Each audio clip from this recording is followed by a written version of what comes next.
एउटा गीत बजारमा अलि ढले ढले ढले ढले भन्ने अलि प्रचारमा छ।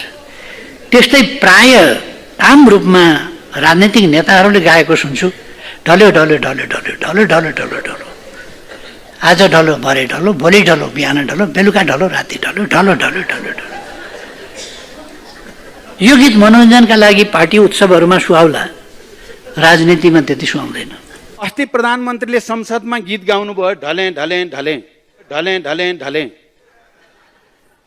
तपाईहरुसँग विश्वास छ भने दिनदिनै म यति महिनापछि शेरबहादुरजीलाई प्रधानमन्त्री छोड्छु भनेको भन्दा 7 दिन अगाडि छोड्छु भनेर प्रधानमन्त्रीजीले पटक पटक भन्नु पर्छ त।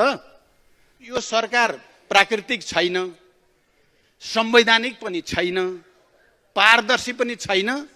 त्यहाँ यो आफ्नै बोझले ढल्छ मात्रै भनेको हो, ढाल्छु भनेको कहिले पनि छैन। मैले हेक्का रहोस्।